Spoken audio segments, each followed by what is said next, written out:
This is Unleash Your Inner Legend, a podcast featuring modern-day legends sharing their life choices, habits, and routines that got them to where they are today. Get ready to be inspired and to take massive action to unleash your inner legend. What's going on, everyone? I am here with Frank Zummo from Sum 41. What's going on, Frank? How are you? I'm just on tour. We just kicked off our U.S. tour, and we have a day off in St. Louis right now. That is awesome. Yeah, so you guys just kicked it off, like you said. How's it going so far? Really good. We kicked it off at the Louder Than Life Festival, which was incredible. Like, what a way to start a tour. It was it was like 30,000 people, and we just got to play with some rad bands, and it was just a really cool way to start. And then we've done 2 shows so far of our Order and Decline world tour, and it's been amazing. We're doing a really long set, and it's, we're promoting the new record, but we're also doing the 15th anniversary of Chuck. So it's a beast of a set. We have Chuck, we have the new record, we have, all the other songs through the career, and a whole new production, and it's just been really, really fun. It's going really well so far. And we're out on this tour until Halloween, and then we go to Canada and start up with The Offspring. We're doing 3 weeks with The Offspring in Canada, and then we come back to America to finish like the other cities that we haven't hit in America, and do a couple of radio shows and stuff like that. That's awesome. So there's a lot going on, and I feel like as you, as an artist, progress and become more professional, you think of it more of like a business versus just a gig. So let's talk about like tour prep. What do you do to mentally and physically prepare for all that? Because, you're getting out of that routine, the day-to-day routines, and I know mentally and physically you guys will be tested. So how do you prepare for that? It's a good question. I mean, we had been off the road for a couple months, making a record, and we started up in March this cycle doing like festivals all around the world, and then like a small intimate club tour. So we kind of started like easing into it before a full-on tour, which was good just to get back into the routine, because it's crazy. You're off the road even for a week, and you do a show back, and it's just that it feels so different. It's just such a weird chemistry that your body has with just, the physical part of it, and just even the mental and all that. But we had about 5 weeks off before this tour started, and I just really started like training and preparing, over that whole time, because it's a lot, especially just being a drummer. It's like being an athlete. So just the training that I was doing, with just running the set, drumming on my own, and all the physical and just the health routine, because it is a lot. We're playing almost 2 hours a night. So you really do have to have your shit together, and really plan it out. And, you kind of fall into, everyone's got their own routines, and like my whole thing is, I just try to be as physical, as healthy as possible, get enough rest, just really take care of myself and be in tune with my body. And the only hard part now is just having a family, and having, babies and stuff like that. That's the hard part, because we miss a lot, and it's just finding that balance of, making sure that you are FaceTiming multiple times a day, that you're not missing any of the, important moments. Like I literally was warming up, 2 days ago, watching my son in baseball practice. I watched his whole practice, and then I watched his game the next day, and, just being there, and he saw me on the phone, and he was stoked, because that's something that we were doing together, and I wasn't there, and I just wanted him to still feel like I was there. So it's just like the family stuff is definitely the balance point. All of us pretty much have kids now, or about to have kids, and wives and fiancés and all that. So it's just like, balancing that. I don't go any more than 3 weeks without seeing the kids and my wife. We've figured that out. And that's the hard part. Now that once I started having a family, that was the hard part. The touring, all that, we get to, do what we love to do. And the fans make the show really easy, because the energy is just so insane. It makes what we're doing almost effortlessly, because just the energy in the room and the vibe, but again, it's just about just taking care of yourself and just being really in tune with your body and just being the best that you can to be able to put on that show that the fans deserve every night. That's awesome. And I know like it's a shift of priorities. It goes from like you guys having fun to, okay, it's treating it like a business. It's doing it, for the fans, but then also like instead of going out that night or doing whatever, making sure you're rested so that you can connect FaceTime, so that you can do all that things. I love that. That's awesome. That's a great, like, I don't know. People think of the stereotypical rock stars, and then here you guys are like actually focusing on the top priorities so that you can enjoy both, the artist life as well as the family life. That's awesome. Yeah, I mean, 100%. I mean, we've all had our fun and raged, and I feel like me personally, that chapter, I did it. It was the greatest. I had so much fun, and you're younger then, you can recover easily, or you just don't even think about it, and, I want to do this forever, so I need to make sure that happens and, take care of myself. I mean, yeah, we have fun and all that shit, it's so fun, and everyone, does their own thing and whatnot. I just chose to, move on from just the insane, part. And like, basically the way to like bookend this is like, I got to be in Motley Crue for 2 weeks, and I was in the fucking band that inspired me to do it. And I got to live that lifestyle, and it was everything you could think of and then some. And kind of after that, I was like, okay, I'm good. Like I did it. I fucking, everything you read about in the books and whatever, like I got to live this and be in this band for 2 weeks. Like I'm pretty good now. Like I'm good with just, not, it was a good kind of send off in a way, Yeah, that's awesome. Did you watch their the movie The Dirt that was inspired through them? I did. I obviously read the book, and I've read, the guys' own books, love them. And, they did a really good job with that, in the actors they got and everything. It was good. It was definitely cool. I know they were talking about it and working on it for so long. And it's just really awesome to see it happen for them. And, that was kind of like their final piece in their history. And it was really cool to watch them achieve that, and bring that book to life, because it's a hard thing. It is. That's so awesome. So, you just mentioned earlier that you guys had dropped Order in Decline. Now, this is going to be your second album. Is that correct? Recording with the band? Yeah, it's my second album in the band, and completely different experience, this time around, because the first time around, I literally got in the band and went in the studio and started making, 13 voices. And it was all new. It was all new. We were learning how you work together with a band that's been going for a long time, just mentioned Derek go through his recovery and all that stuff. It was a very intense, kind of frantic process, and it came out great. That the touring was incredible, on that cycle. This record was different because we the relationships and everything had grown so much, and we had grown so much as players together from touring so much that it was like just such a vibe. I mean, getting in the studio all together and doing rehearsals and writing sessions and making the record, like it was just such a really amazing experience. And like the songs were so down. And when I went in the studio to do drums, it's like I'd done so much work with the band that I knew those songs like as well as, us playing Fat Lip every night. So we got to go in the studio for a week and do drums and really take time getting sounds and recording through, tape and doing all these amazing things to really focus on getting the most epic sound. And like the recording part was like, cool, let's do 3 takes and then let's geek out on sounds and drums and, all that kind of stuff. So it was just a really cool experience. And literally around this time last year is when I was doing drums, for the record, because we ended our cycle at Riot Fest in Chicago, and I went home, had a day off, and then went in the studio and did drums. Like we secretly, started that whole process in the studio. And it was like pretty much a year ago, almost to the date. And now to have, the record out and to be touring it, it's pretty awesome. Just the whole experience was really great in every way. That's awesome. Well, you guys definitely knocked it out of the park with this album. It's amazing for sure. Thank you. So let's talk about your journey as a drummer. What influenced you to pick up the drumsticks?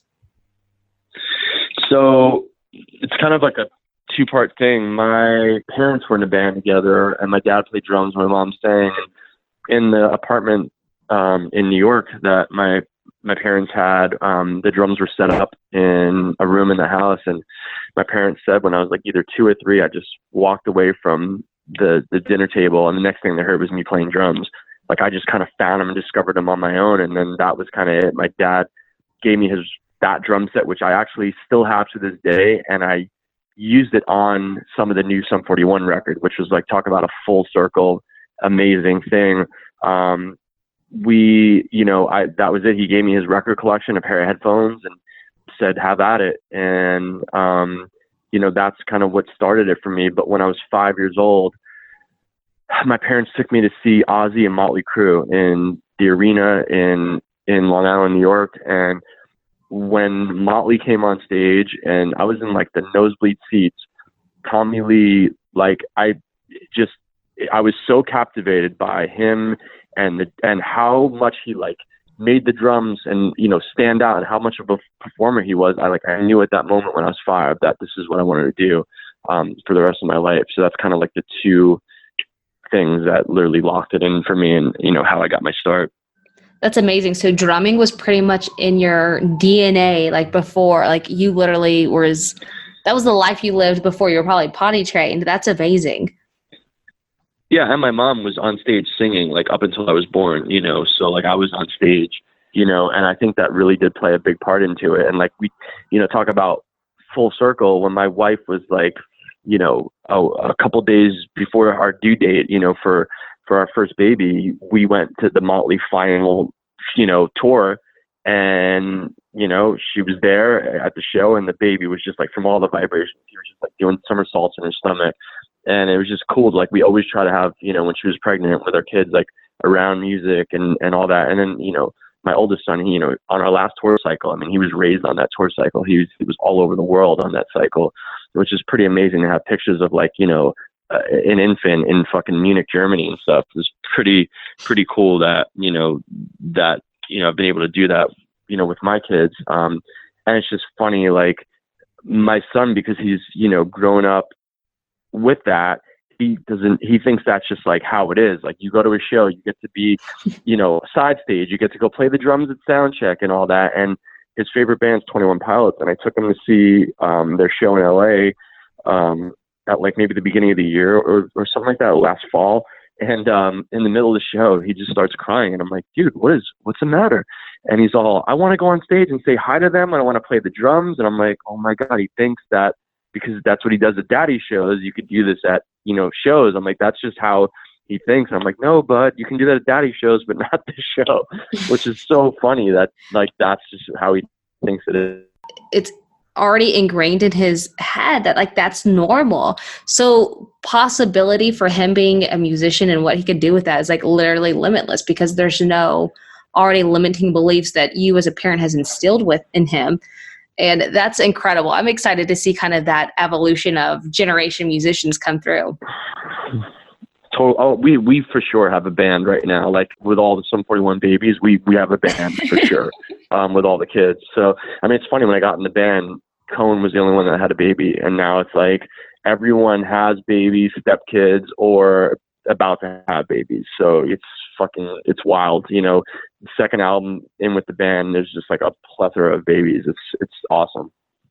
That is awesome. So with your son being kind of gravitating already toward the drums, are you going to teach him, or are you going to allow him to kind of be self-taught like you are? I'm down for really whatever naturally happens, or if he does want to sit down and learn, or if he'd be better off going to like a school of rock and learning from someone who isn't me. Like I'm down for whatever. Like my dad didn't teach me one thing because he was more of a hobby drummer and he was pretty much self-taught. I feel like he didn't want to teach me anything wrong, or, he didn't know well enough. So he kind of just let me discover, and then brought me to, I had lessons at a drum school. So yeah, I think whatever happens, like he now will just, he's got like miscellaneous drums in his room, and he'll just go on or ask me to put on a 21 Pilots song, and he'll just wail away along. I mean, he's definitely got rhythm, and the passion to be, and he might not be a drummer, he might be another musician or whatnot, but he definitely, I think, wants to be on stage, and he really likes that part of it. I mean, it's just from now, who knows, he could be a freaking heart surgeon for all we know, but it's, and I will support him no matter what he is, as long as he's passionate about what he chooses to, do, which is how my parents were with me. That's awesome. So, it's now that you have a family and kids and you're thinking about legacy, I'm sure at this point in life, because it goes from, having fun and doing it for the fans to now you're thinking of other priorities like your family. What is your current way to document your legacy? Is it going to be like video, audio, text? I mean, video is amazing because it's just, it's timeless, and it just shows like moments through your life and whatnot. But as far as like leaving a legacy or any of that kind of stuff, like the biggest thing my biggest thing is I want to, when we as artists have this spotlight and there's this many people, looking at you, at shows and on social media and whatnot, I like to use it as a positive thing and try to inspire the youth and all these upcoming, artists, whether they're, any kind of, even if they're just trying, they're whatever they're passionate about, basically. And I've been going all over the world with band shoes and SJC drums and doing these kind of workshops where they're motivational. I speak, I perform, we bring local drummers and bands, these upcoming, anywhere from kids to teenagers. We would give them the stage, they perform, and then, I'll go talk, we'll do a whole Q&A, like break down the barriers, because, with Sum 41, we're on such a tight schedule. I don't get to have that interaction, so this is kind of like, let's hang, ask me any question, let's have one-on-one time, and then I'll jam with all the kids at the end. And it's been inspiring and motivating so many kids, and that's been like the greatest achievement in my life. And it's called Lulls to the Craft Tour, and I've done 3 of them now throughout America and China, and that to me is the greatest thing. Like, I would love to be remembered by, like, motivating, inspiring people. I had people like that in my life, and I'm trying to make events and places where kids can go and feel welcome and just have this environment. And I just think that's really important. And we as artists, like, I'd rather use all the eyes on me, I'd rather use it for that than sit there and preach about what I think my politics are or this or that. Like, I'd rather use it for something super positive and inspiring, because the youth is the most important thing ever, Yeah, absolutely. That's an amazing, I don't know, that I applaud you for that, for using and understanding the power of your platform and not using it for selfish purposes, but to turn around and really, instead of complaining and bitching about the problems of the world, but really, really going out there and changing the people who are going to be the world whenever they become adults. So that's amazing. Totally. Thank you. Yeah, that's the goal. I love it. So you've been a professional drummer, obviously, your whole entire life. And you've gone from doing it as a kid to even filling in for Tommy Lee. And now, obviously being a full-time member of a band. Does the mental and physical prep change between like a fill-in and then the full-time? It's, it's all different. And, with a lot of the fill-in work that I've done, I got to work with, Scott Weiland and Gary Newman and Motley Crue and stuff. There was no rehearsal. These were tours that were happening. And, it was like, you got to show up and you got to play these songs like you've been on, playing with them for years, because those artists don't want to be, thrown for a loop, like what's going on back behind me, and take them out of their gig and their mindset. So, that was my goal coming into those situations, being like, I have to just make like I've been here the whole time and make them feel the support and all that. And, that's kind of like the reason why I was able to get all these gigs, was like, I got a reputation within the industry of being like, you're in an emergency or you need a drummer last minute, Zummo will come in and nail this and, not not have any issues. And that's something I worked really hard at. I mean, I spent my entire childhood in my parents' basement playing to my favorite records from front to back, learning all these different styles too, going to, drum school, like private drum school instead of traditional college and stuff. It's, something I worked really, really hard at. And then like to be in Sum 41, you're talking about learning a band's entire catalog, because we do deep cuts. We'll throw in a lot of shit, learning, how Derek is as a front man, to know his body language, to support him when we're doing all different kinds of, breakdowns and intros and outros and whatnot. And, replacing a key member. So big shoes to fill and stepping in. So there was a lot of, pressure. And you just got to come in and do your thing, not let the mental part ever mess with you, because the second it does, it's like you're done. It's just anything. It's not good. You have to, go in and just say, I'm going to be me. I'm going to do what I've practiced my whole life for, and just be yourself and be true. And the fans are going to, they're going to feel that. They're going to feel the realness. If you're going in there and fakeness and shit, you don't get far in that. People see right through that bullshit. So, it's been, that's part of my journey, everything. And, now even being, going on, I've been doing the last year, like a whole new like solo project, and that's been pretty amazing, from doing all that stuff with the kids and all the stuff that inspired me to just do, create music on my own and work with amazing artists, DJs, songwriters, producers, and work on, a whole like solo project that's been so amazing. And even working with these DJs I've been working with, Keizo and Cruella, being in part of that whole world and being almost like a musical director for, Keizo and all that, that's been amazing too. And I love to challenge myself and do so many things, to just keep me on my toes and to play so many different styles and, and just drum, it's just who I am. And it's just incredible to be able to do this and at this capacity. I love that. And I love how intentional you have been, from the get-go. Like you said, you don't go to college, you go to professional drumming school. So outside of really being intentional with who you are as a professional and bringing up that integrity of your brand, of your personal brand, of your name, what insights would you give to other artists in regards to establishing those connections and networking so that you can get the opportunity to prove yourself to other people? It's a great question. It's what I tell the kids, it's the same thing I tell the kids, because I always get asked that question, like, how could I, be up there? It's like, you just do it, and I'm proof of that. It's like, you set your goal, you set your path, and you don't stop until it happens, and just stay on that path, stay passionate about it, be true to it. And it's not about luck or this or that. It's going to happen, and it's like, you asked about social media. It's like, there's so many negatives to it, but use it for the positive place. You have a platform now to put yourself, whether you're an artist, that, a painter or a singer or whatever it may be, and you can put yourself on there, and you never know who's going to see it. And that's my advice is, everybody wants to put up content. It's like, anything you put up there, even though you want to get shit up every 5 minutes, make sure that it represents you to the best of your craft, because you never know who's going to be looking at it.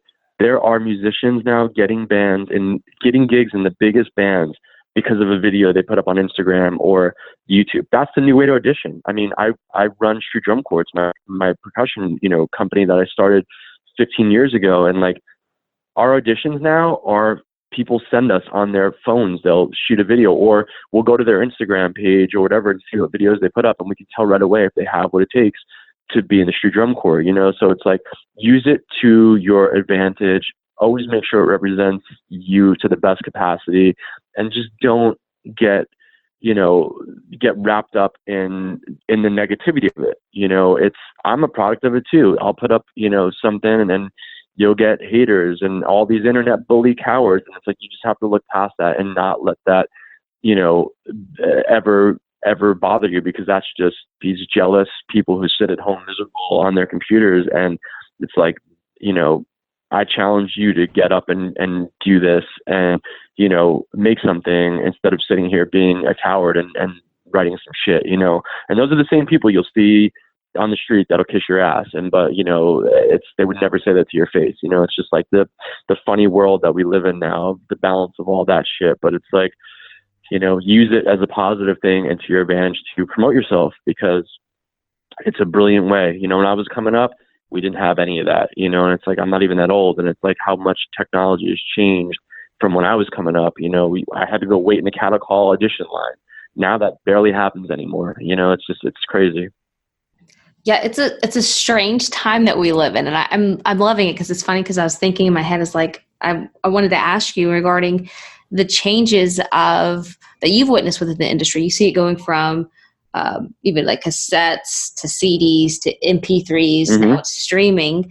So what would you say as an artist to be aware of, so that you evolve as an artist and adapt to changes in technology to keep you relevant, versus becoming a dinosaur and just kind of dying off? Yeah, I mean, embrace change. There's nothing wrong with that. It's all part of evolution, from the beginning of time to now. And the only thing is, just with that, just stay true to who you are and what you are and what you do.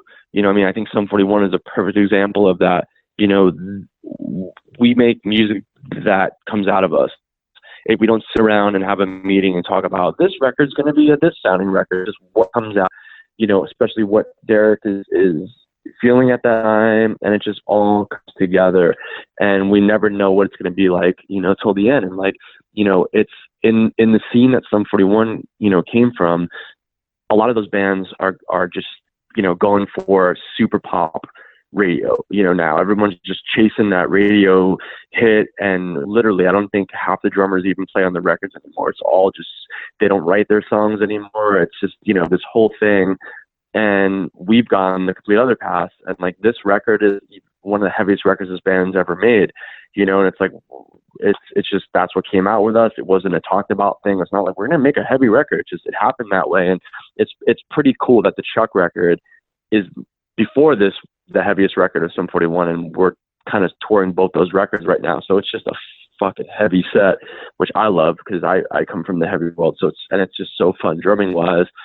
But it's just evolve, but stay true to what you are, and don't fucking chase trends and whatever, because that shit comes and goes, and you don't want to fall victim to that. It's not very hard. I think it's kind of human nature, right? And as children, we're taught to just by, within associations, to try to be the popular kid, or try to get the most likes, or try to whatever it is now that people aim for. And I feel like maybe that's why a lot of artists get so burnt out so quickly, is because they chase after that, and they forget their why, and they forget their purpose as to why they even started. What keeps you from being burnt out as an artist, from doing it for so long? That just, it doesn't even register, because I get to do what I love, and am as passionate about it as when I first, picked up drumsticks. Music is me. I love music. The fact that I get to do it, and the fact that it can support a family, and that this has become a job, which is like hysterical to me. It's like a job, because it doesn't feel like a job, which is, I wish everybody, that's like my only, like, if I could have a wish for the world, I wish everybody could do what they really are passionate about, because so many people work to just support and do things they don't want to have to do, and never kind of pursue their dreams or whatever. And I wish everyone can do that, because I don't know what that's like, because I've done this forever, and somehow it's magically worked out that, like, it's been able to provide and put food on the table and all that. Like, wow, a bonus of it, because I don't know what anything else would be, because it's just my passion that I'm still, I feel like I've only just begun. Like, I'm still more passionate than ever, more inspired, trying to, the goal, I have so many more goals to achieve. But yeah. I literally love your mindset. I love the authenticity. I love how everything you do it with gratitude, it sounds like, and very intentional. And it's definitely translating through, not only just showing you as a great artist, but as a great person. So I applaud you as being the positivity in the music industry. So that's awesome. Thank you. And I'm just really trying to, I'm just trying on this tour. I feel like I have a different, more clear, outlook. And I feel like, it's just, I'm trying to be way more present, just and in the moment, like just before this tour, like just the time I had with my family and with, people that I was training with and whatnot that really inspired me. I was just like, with, literally not being on your phone for, like I saw the greatest fucking quote the other day. Everyone said, what if social media shut down like the bank at 6:00 and you couldn't get on till 7 a.m. again? And I was like, yeah, you don't have to fucking be on it, for 24/7 and have these devices ruling us. Like, be present, be in the moment, and, do your work when you have to, allocate the time to it. But like, just, because we live in this, these machines are fucking ruling our lives. Like, yes, they're great for the technology aspects and how we can, do our banking and how it can track us at the gym and all this great, great shit. But it's like, I don't know, my outlook has changed, and I'm just trying to even engage our fans even more than ever, like engage and have that time and connect more. Even when I'm on stage, I'm just trying to look at, everybody could see and look them in the eye and smile at them and just connect with them. And, it's something I feel like just we all got a little lost with just because of just the overwhelming influx of social media and this and that and that. It's just like, I'm just trying to have a different outlook now. And it's been working incredible. Like, I just feel like a changed person, which is silly because it's like, it's the way we always used to be, but it's like, I don't know, I just encourage everybody to just try to be more fucking present, and enjoy life while we're here, because we live in a crazy fucking world right now and you never know what could happen anymore. It's crazy. So that's my only little tidbit. I love it. And it's awesome that you're going through and sharing that message with people, because it seems so basic. It seems so elementary, but people get caught up in that. They try to fill that void that they have through likes or numbers or comments or whatever, instead of actually working on themselves. And don't get me wrong, social media is amazing, but I feel like we lose sight on utilizing it for our advantage. And, like you said, taking it as an opportunity to showcase you as professional or, aspiring artists, so that people like you could identify them and spot talent, utilizing it for being intentional, posting with purpose, and not just doing it to keep in an algorithm or being it just to keep up a lifestyle that you're trying to display. I just love everything you're doing and the message that you're providing to all the youth. That's amazing. So before I let you go, what do you guys have in store for 2020? Just touring. We're going to tour, full barrel through. We have to tour the world. So we're just, because we've only done festivals, in Japan, Australia, and Europe. And so, yeah, we got a lot of places to go to support this record and the Chuck anniversary. So we're just going to be touring, through 2020. And then, I'm going to be, trying to fit in some more of the Loyal to the Craft drum clinic tours, hopefully in between that time, and just doing my solo stuff. I'm going to be releasing more music in 2020, more solo shows. I literally was in the studio every day when I was home, working with so many amazing people on a bunch of music that I'm so excited about. So yeah, just more shows and touring between, the projects I'm involved in Sum 41, and I love it. So yeah, it's just beginning, which is crazy. And we got a long road ahead, which is awesome. That's so awesome. And we'll definitely be on the lookout for all those tour announcements and all the things that you guys are doing. And I appreciate you taking the time today to share with us, and then of course, be authentic and real. Definitely appreciate that. Thank you.